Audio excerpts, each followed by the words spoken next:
Hi, my name is Joi Ito. I'm the director of the MIT Media Lab and chairman of Creative Commons. I wish I could be at TEDxTransmedia today. It looks like an amazing program, and I appreciate the opportunity to address you at least by video. I'm very passionate about this topic and still believe that even though we've made substantial progress, we have a fundamental problem today, which is that those institutions that have power live in behind secrecy, and the public lives without enough privacy. And in fact, it's in some ways getting worse. It should be actually the reverse. Those in power should be forced to be transparent, and citizens should have privacy. Privacy is essential for democracy and an open society because it allows people to speak up without fear of retribution, allows people to gather and dissent, and those are fundamental functions necessary in a free and open society. And with the technologies that we have today, some of those technologies can be used to destroy privacy and to create secrecy.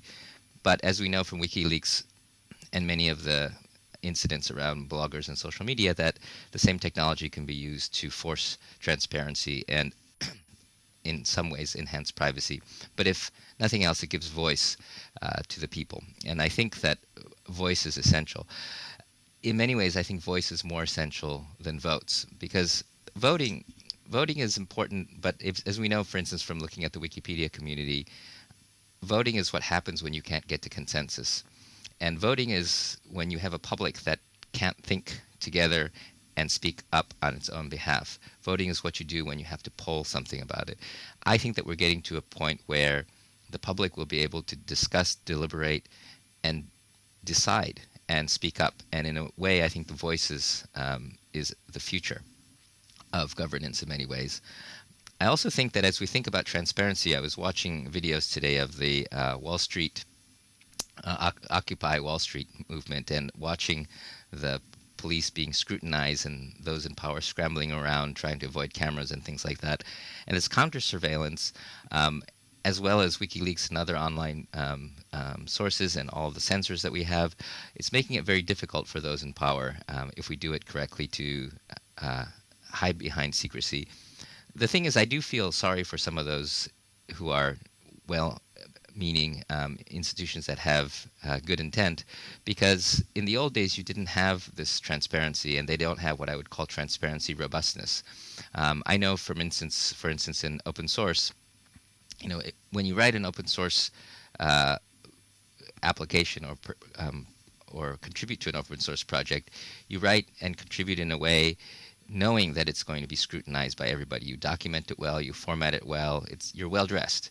I know some companies that have tried to take relatively large closed source projects and make them open. It's very difficult because the stuff is messy, it's sloppy, you've cut corners, and you don't want to show everybody what's behind closed doors. And I think a lot of institutions actually are designed for secrecy, even the good institutions, and inside they have a lot of mess, and they're not what I would call transparency robust. So as we push for transparency, which I think is essential, we will have some casualties of politicians, of institutions that are trying to do the right thing, but have done things that really don't survive the scrutiny of the public. And I think that what we really need to work on as we build these new institutions, as the Arab Spring brings together new people to create new governments, we really need to make sure that everybody focuses on making institutions like we do with open source that are designed to be transparent, are robust against transparent, and in effect are more powerful because of transparency other way than the other way around, which is often the case. And I think the last point I'd like to make is we talk a lot about transmedia, and we talk a lot about information and news, but I think one really important thing, which is when you take the professional out of the loop, right, what happens is suddenly the people are connected together directly. And when you connect people together directly, people start to care. Because one of the reasons that people don't read stories about countries that they don't live in is because they don't care. I call it the caring problem. You can talk all you want and produce all the information you want, but if people don't care, it doesn't matter. And so I think that individual voice is an essential part of caring.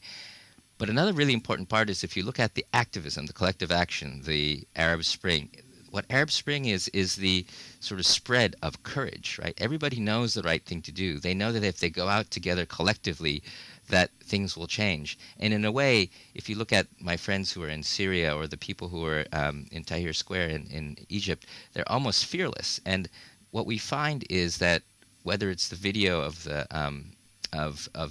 protesters or even tweets, they're able to transmit courage between people. And in a way, I think that the emotional contact, the caring, and the ability for courage to be transmitted across the internet is a really, really essential component, and why, while we cherish those professionals who do their job properly, the voices of the amateurs is a key part of the social fabric. And another reason why the open internet is an essential component, another pillar for open society, and something that we really have to do everything we can to protect.